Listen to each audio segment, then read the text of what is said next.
This is Mrs. Rathbone, and I'm back again with another story today. And I have my guest who's already been with us once before, Nick Probin from England. How are you, Nick? Hi, Kath. I'm really good, thank you. Nice to see you again. It's lovely to see you too back again, and I'm so excited. It is very special, and I think what you're doing for the kids particularly is fantastic.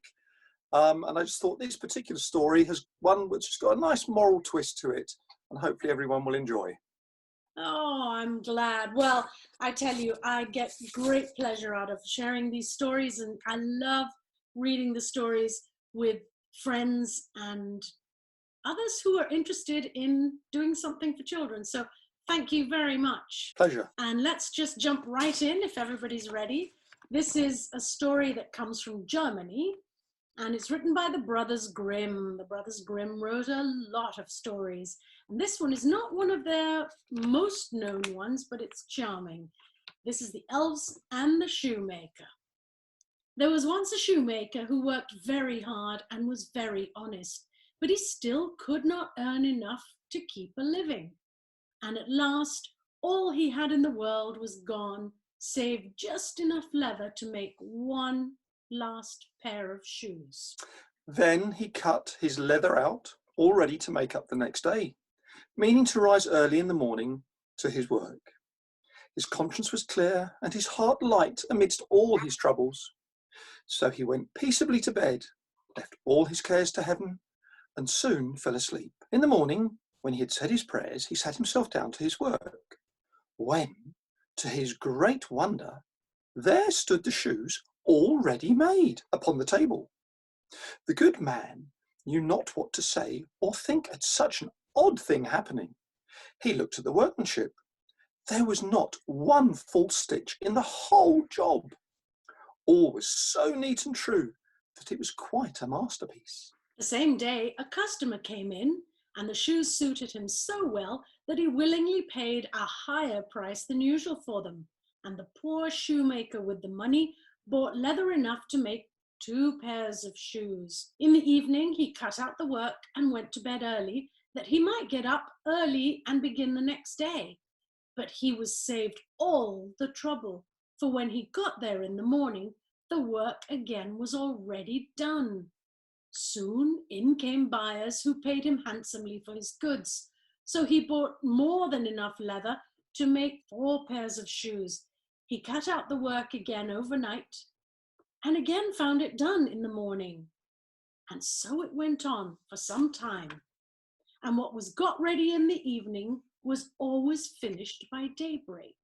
And the good man soon became thriving and well off again. One evening about Christmas time, as he and his wife were sitting over the fire chatting together, he said to her, "I should like to sit up and watch tonight, that we may see who it is that comes and does my work for me."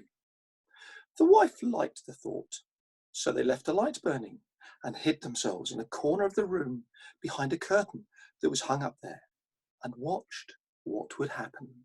As soon as it was midnight, there came in 2 little naked dwarfs, and they sat themselves upon the shoemaker's bench, took up all the work that was cut out, and began to ply with their little fingers, stitching and rapping and tapping away at such a rate that the shoemaker was all wonder, and could not take his eyes off them. And on they went, until the job was quite done, and the shoes stood ready for use upon the table. This was long before daybreak, and they bustled away as quick as lightning. The next day, the wife said to the shoemaker, "These little wights have made us rich, and we ought to be thankful to them, and do them a good turn if we can.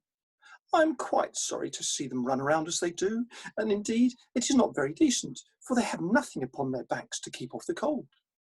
I'll tell you what, I will make each of them a shirt and a coat and waistcoat and a pair of pantaloons into the bargain. And do you think you could make them each a little pair of shoes?" The thought pleased the good cobbler very much, and one evening, when all the little things were ready, they laid them out on the table instead of the work that they used to cut out. And then they went and hid themselves behind the curtain to watch what the little elves might do. About midnight, In they came, dancing and skipping, hopped round the room and went to sit down to their work as usual. But when they saw the clothes lying for them, they laughed and chuckled and seemed mightily delighted. Then they dressed themselves in the twinkling of an eye, and danced and capered and sprang about as merry as could be, till at last they danced right out of the door and away over the green. The good couple saw them no more, but everything went well with them from that day forward, as long as they both lived. Oh, I love that story, Nick. Thank you so much for choosing it. Hasn't it got a lovely message, Kathy? I think it does. Do you want to tell us about the message? Well, it's a nice moral that if people do nice things to other people, they will often do something back in return. And I think that's something really nice to appreciate, particularly at this difficult time, that a lot of people can bear in mind when they're out and about. Maybe just smiling at people. It doesn't cost anything, but it really, really means a lot. Exactly. If you smile at somebody who lives in your neighborhood, who you cross as you're out walking, you may be the only smile they see the whole day, the whole week sometimes, and you could change how they feel about themselves. I love the story and I love the moral, Nick. Thank you so much. It was lovely and I loved reading it with you, Kathy. Look forward to the next one. Oh, thank you. Well, we'd love to have you again. Have a wonderful afternoon, everybody. Talk to you soon. Bye. Bye. Bye.